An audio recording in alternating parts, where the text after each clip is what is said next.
एक बार की बात है। एक महान जैन गुरु के दो शिष्य अपने गुरु के घर के बगीचे में टहल रहे थे, क्योंकि उन्हें रोज सुबह शाम घर के बगीचे में टहलने की अनुमति उनके गुरु द्वारा दी गई थी। और उनका इस प्रकार सुबह शाम बगीचे में टहलना एक प्रकार का ध्यान था, एक चलने वाला ध्यान, जैसा कि जैन गुरु करते हैं। चलते हुए ध्यान यानी कि चलते समय भी पूर्ण रूप से जागरूक रहना। आप 24 घंटे बैठ नहीं सकते, क्योंकि पैरों को थोड़ी गति की आवश्यकता होती है। उसी प्रकार रक्त को भी थोड़े संचालन की आवश्यकता होती है। इसलिए जैन और सूफीवाद दोनों में आप कुछ घंटे बैठकर ध्यान करते हैं और फिर आप चलते हुए ध्यान करना शुरू कर देते हैं। लेकिन आप हमेशा ही ध्यान में रहते हैं, फिर चाहे आप बैठे हों या फिर चल रहे हों। आपके अंदर की ध्यान की धारा टूटनी नहीं चाहिए। उन दोनों ही शिष्यों को धूम्रपान करने की आदत थी और इसके लिए वे अपने गुरु से अनुमति प्राप्त करना चाहते थे, लेकिन काफी दिनों से संकोचवश वे गुरु से पूछ नहीं पा रहे थे। इसलिए आज उन दोनों ने निश्चय किया था कि जब कल सुबह वे फिर से बगीचे में घूमने आएंगे तो आने के पश्चात सबसे पहले गुरु से धूम्रपान करने की आज्ञा लेंगे। ज्यादा से ज्यादा क्या होगा, सिर्फ इतना ही कि गुरु धूम्रपान के लिए मना कर देंगे, लेकिन उनसे कल हम पूछेंगे जरूर, एक शिष्य ने कहा। फिर यह सुन दूसरे ने कहा, मुझे लगता है कि गुरुजी अनुमति दे देंगे, क्योंकि मुझे नहीं लगता कि बगीचे में धूम्रपान करना कोई अपराध है या कोई गलत बात है, और वैसे भी हम कोई उनके घर के अंदर धूम्रपान तो कर नहीं रहे।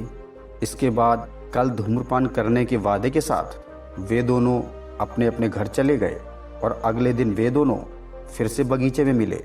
उनमें से एक बहुत गुस्से में था, और वो गुस्से में इसलिए था क्योंकि दूसरा धूम्रपान कर रहा था।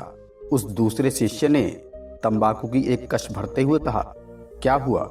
पहले शिष्य ने बहुत ही क्रोध में कहा, मैंने भी पूछा था, लेकिन मुझे साफ मना कर दिया और कहा कि नहीं कर सकते, और तुम यहाँ धूम्रपान कर रहे हो, अपने गुरु के आदेश का अपमान कर रहे हो। दूसरे ने कहा, लेकिन उन्होंने तो मुझे हाँ कहा है। यह सुन पहले शिष्य ने कहा कि यह तो बहुत ही अन्यायपूर्ण बात है। मैं भी जाकर गुरुजी से पूछता हूँ कि उन्होंने मुझे ना और तुम्हें हाँ क्यों कहा।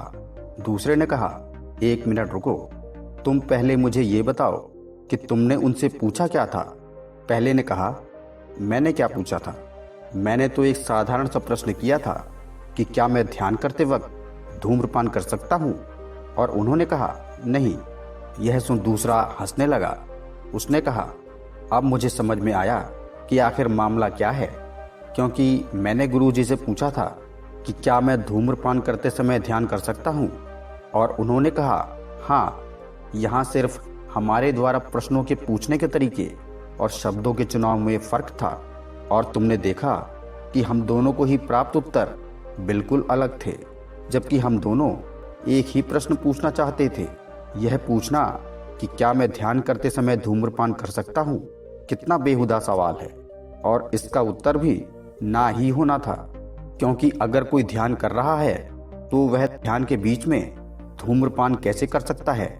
लेकिन यह पूछना कि क्या मैं धूम्रपान करते हुए ध्यान कर सकता हूँ, बिल्कुल सही प्रश्न है, क्योंकि कोई भी इंसान धूम्रपान को तो ध्यान से कर ही सकता है, और वो धूम्रपान करते समय उसकी एक एक प्रक्रिया को जागरूक होके बड़े ही ध्यान से कर सकता है।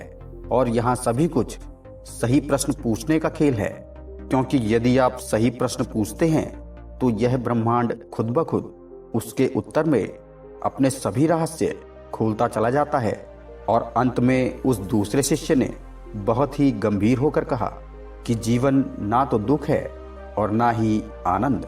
जीवन एक खाली कैनवास है, और हमें इसके बारे में बहुत ही कलात्मक होना चाहिए।